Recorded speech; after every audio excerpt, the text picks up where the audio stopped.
Hello, everybody. Welcome back to the Astrology platform. I hope you're doing well.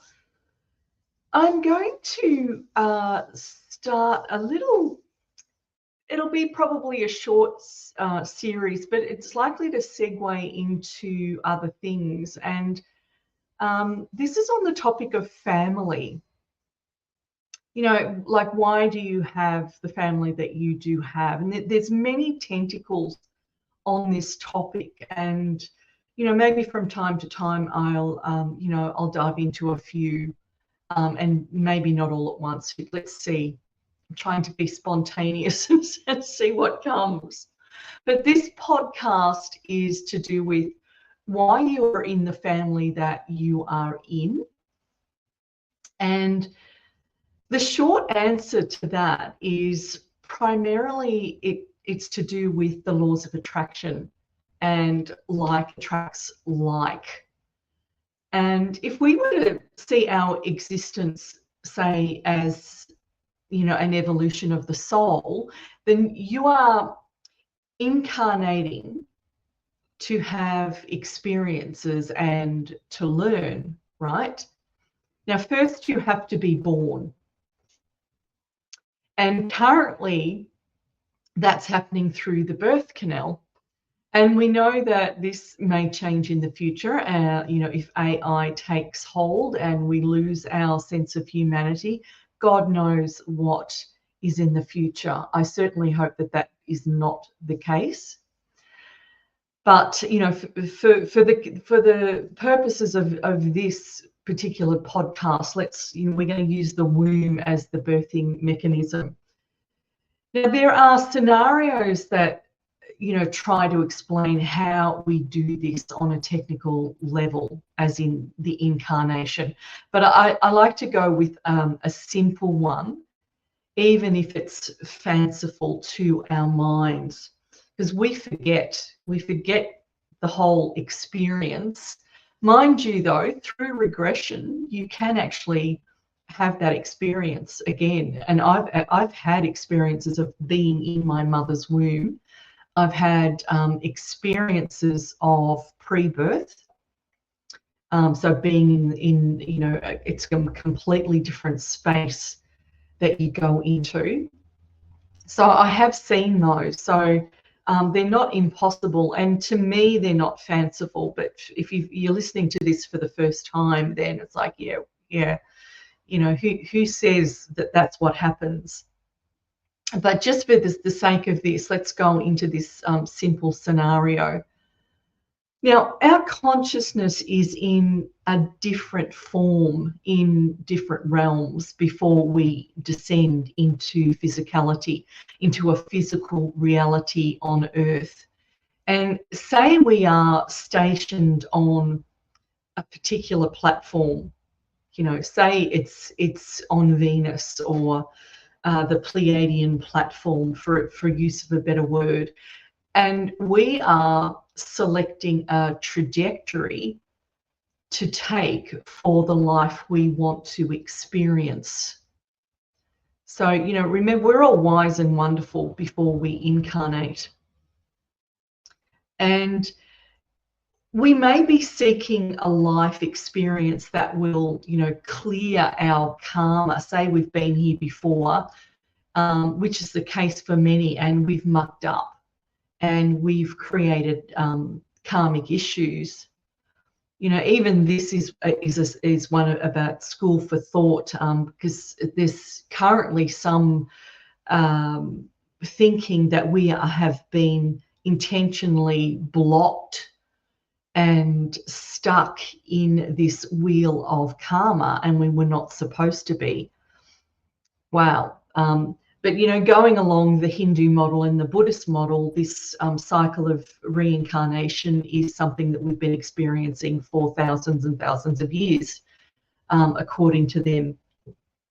And I am not sure at this point as to whether that is all done in terms of dark forces. Perhaps it is, and that's why we have got the cycle of karma that we do. So, we may be, we may be seeking a life experience that will clear our karma. And, even if this is not the case, perhaps we are choosing to have particular experiences that make us stronger or more compassionate, or, a life of pleasure, or a life as, a creative artist. We're choosing what experiences we want to have, and, how we want to have them, whether we're a little bit too ideal is another topic. But, for me personally, it appears that, that my karma primarily determined my choices. And perhaps this is you, or it is for some other reason. Maybe it was just because you wanted to experience certain things. So we're on this platform in space, outside Venus, for example, and we want to experience certain things as a human being. In order to succeed with this life we are wanting, we choose the parents who are likely to help with these experiences. In effect, we are also choosing the place that the parents live. So we have a particular environment. So, somebody born in the slums of India is going to have a completely different experience as if they were born in New York, for example. It's, environment can be really important. Different countries have different cultures, and what experience do you want to have in terms of a cultural experience? Do you want to be born in Tonga and have that experience? Wow, that would be amazing. Perhaps, if you're in Tonga, you would say, no, I wish I was born in Australia. You're going to have a different experience depending on your environment. So the parents and the place. I like to think that we are wise and wonderful before we dive into our mother's womb, and we make choices that include the astral influence that we will have. And whether that's idealism or whether that's actually what happens, I like to think that I've got some form of say in what experiences I would like to have. And again, whether it's clearing karma or just because I want to have that particular experience. So as part of our choices before incarnating, we intend to add to the mix a particular influence of forces that will help us succeed in what we want to achieve in terms of experiences. So this will seem like, it's going to seem like an astrology lesson here, but I must include it, right? Now, I'm not necessarily teaching you astrology, but in effect, I am, because this is all about forces. Like, this is a fact of life. Whether you're ignorant to it or not, it's still affecting you. And it just so happens to have the name of astrology. So just bear that in mind, because I'm an astrologer and this is how I roll, okay? So showing you this major piece of information will hopefully help you comprehend how forces affect you and the process involved. I'm hoping to make this phenomena very simple, so you get an aha moment or two in terms of astrology knowledge. It takes, seriously, to be a really, really good astrologer, it takes decades of study and, myriads and myriads of charts to comprehend why this happens, why that happens, and I'm not expecting you to go out and do that. But we are in this period of time where we are awakening, we're waking up, and we need to be more mindful of who we are and why we do what we do. So that's why the focus is coming back on this ancient knowledge, because that's exactly what astrology does. It gives you the map of the forces and why they affect you. And the astral influence is a major part of your life's experience. And this includes a blueprint of forces made up of the position of planets and constellations at the time and date of your birth and the place of your birth. Now, say this is your birth chart at the time and day of your birth. In the very center where I've marked a square, this is where you arrive through your mother's birth canal. Okay, so just bear with me. It doesn't look anything like the hospital room that you're in, but that square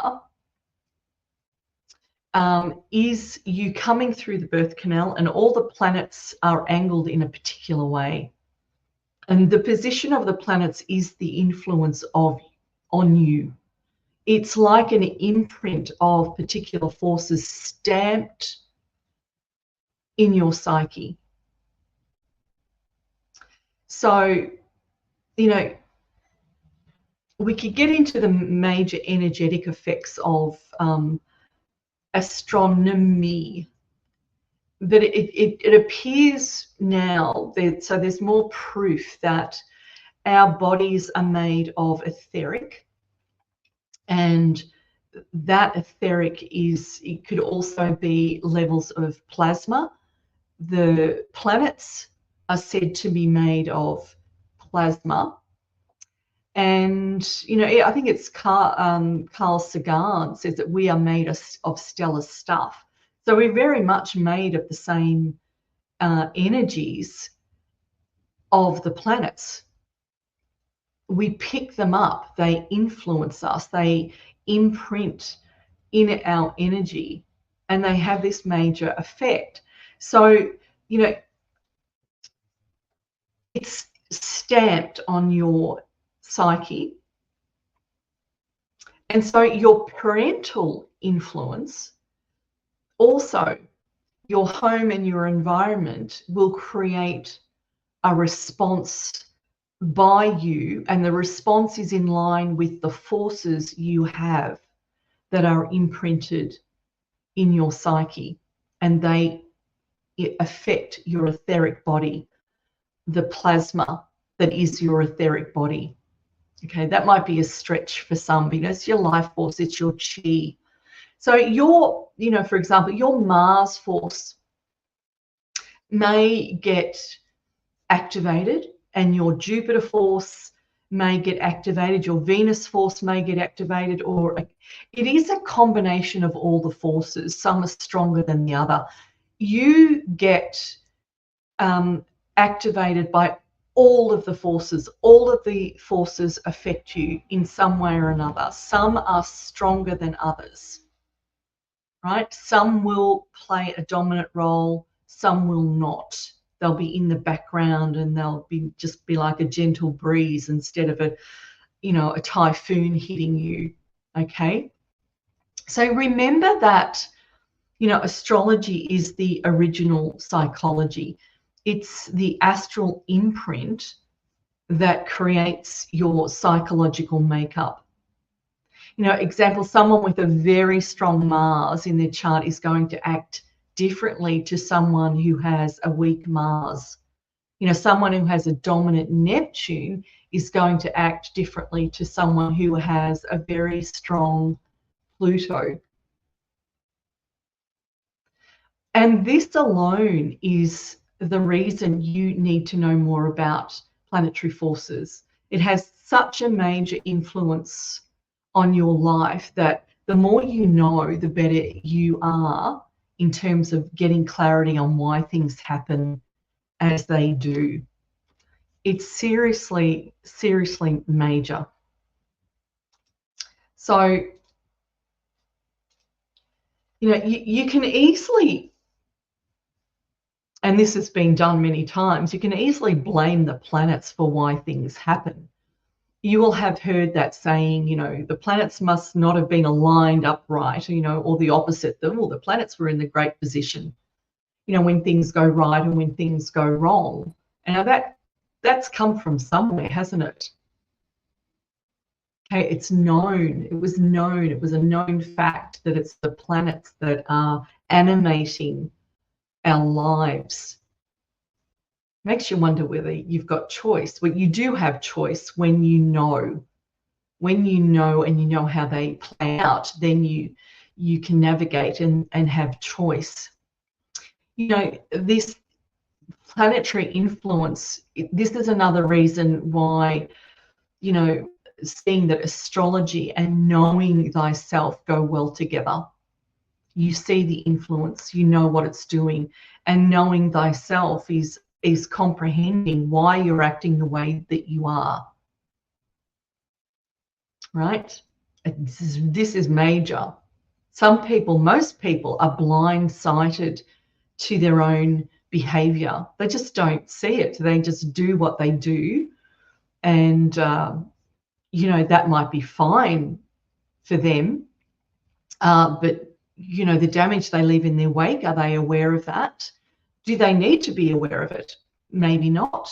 Maybe it's you that is affected by their damaging behavior, that have something to learn, which is always the case. You will always have something to learn by whatever experience happened to you, and it will have some resonance with planetary forces as to how you react and why you react a certain way.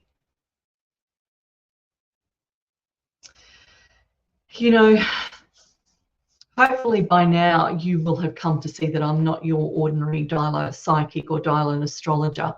It's not how I roll. There is so much more to know besides finding romance and getting a different job. Astrology is so in depth. But you don't have to be an ace astrologer to get some basic knowledge on why things happen the way that they do. And astrology is becoming more and more popular. For a long time it's been known as pseudoscience, and it was relegated to nonsense and romantic nonsense in, as I've said, newspapers and magazines. I've said that many times, and it's very shallow, those readings that you get. But the real in-depth stuff is major, and I believe that it was relegated to the romantic, frivolous articles was intentional. It was intentional, because the worst thing that authoritarians could have is you being empowered and knowing yourself. They don't want that. And astrology gives you that ability to know yourself. So, of course, they were going to demonize it and make it out to be something ridiculous and, bullshit. That's what they did. That's exactly what they did. But they've done mankind a huge disservice, and thank God there were many people that kept the craft and kept the knowledge alive, so that we still have it today. But forget the magazines and newspapers. You're not going to get what you need to know from there. Get yourself a reputable astrologer and start learning more about yourself. So I want to go a little bit further into the family you choose. So, you're all wise and wonderful. You begin your descent and pick up those forces as your tools to navigate life, and you're heading toward your mother's womb. Those forces become imprinted. Okay? The concept of like attracts like is good to know. And interestingly, if you were to search the charts of your family, including your uncles and aunts and your grandparents, you will see similarities in forces. you'll literally pick up personality traits in line with your ancestors. Not all of them, but quite a few. You know, you may not have exactly the same intentions as, you know, say your brother or sister, or, you know, by choosing that lineage, you're not going to have exactly the same life, and you're not going to have exactly the same reasons for choosing the astral bodies of your ancestors. You're not going to have the same reasons for choosing those families. It could be something particular. Some people want to choose certain families because they are physically strong, because physical strength gives you a really good etheric body. And that can be the reason just by itself. Some people want to learn about, you know, taking responsibility and ownership. So they're going to choose, you know, a family that's going to give them that experience so that they have that knowledge. It can be like that. Some people want to be born into a family of intellect who has a lineage of going to universities and studying certain things. Some people want to be, you know, maybe they are choosing to go into the healing arts and they choose to go into a family of doctors, right? You see how that lineage keeps going. Some people want to do the politics thing, as corrupt as it is. Perhaps before they incarnate, they have all these wonderful intentions of changing the world, and then they find out how corrupt it is, and it's difficult. But you can see, in order to have a certain experience, you need a certain environment to incarnate into.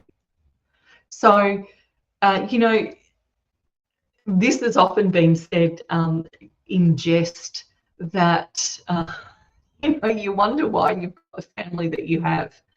And, you know, I've said it myself, you know, I obviously took the wrong turn at Jupiter and I've landed in the wrong place. That can also happen, that, you know, you've mucked up in your descent and you've picked up the astral body that you have. And the thing is, you've got to own it. Like, okay, I have got this astral body. I'm going to have to learn to live with it and make the most of it. There will always, always, always be something that you will learn from the experience of your incarnation to the particular parent's environment and place that you are in, right? So we joke when we say, you know, I took a wrong turn in Jupiter. It's basically because you don't want to face a certain thing. And, you know,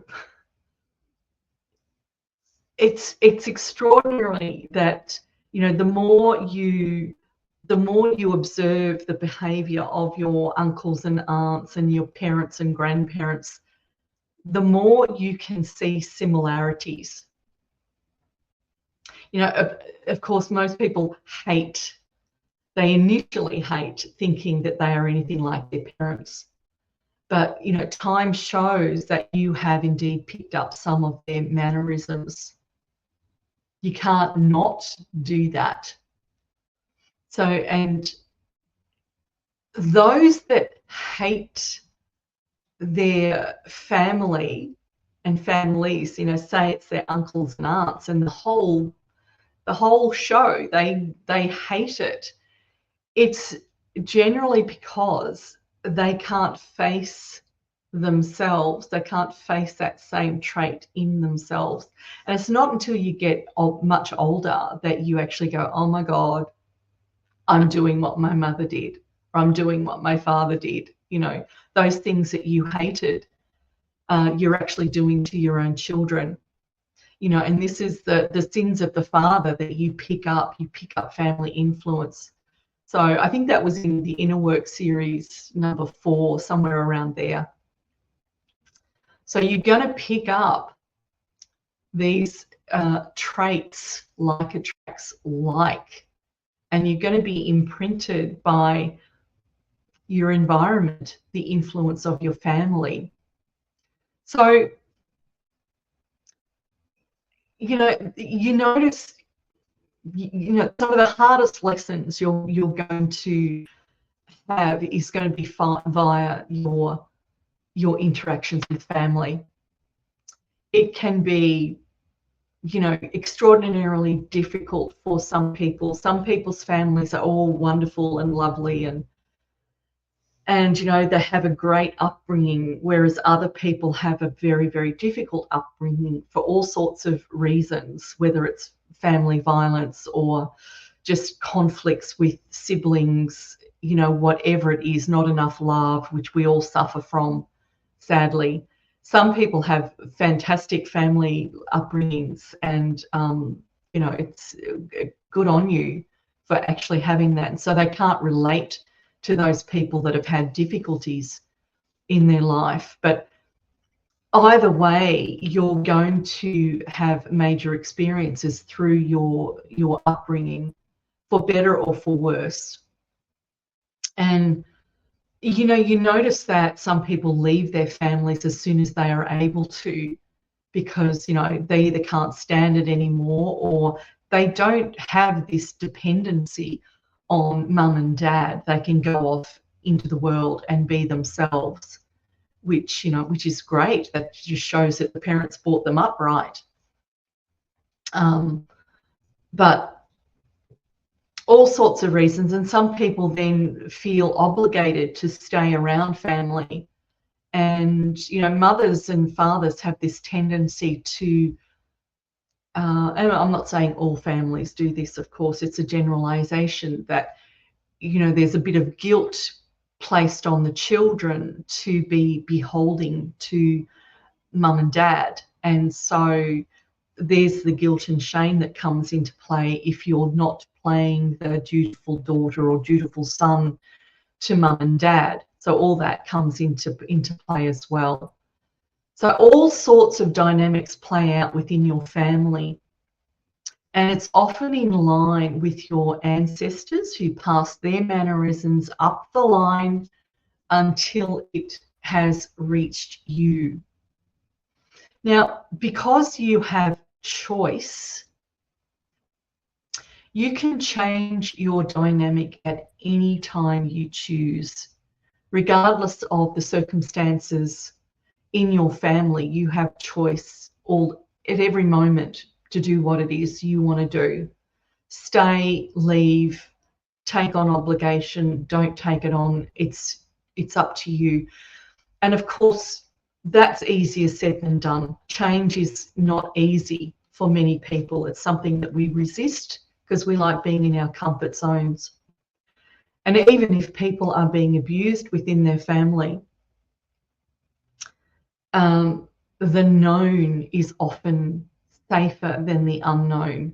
And so they will stay in a situation where they're not happy and perhaps are being abused, certainly not being able to be themselves or their higher selves, and they will stay in situations that don't serve them.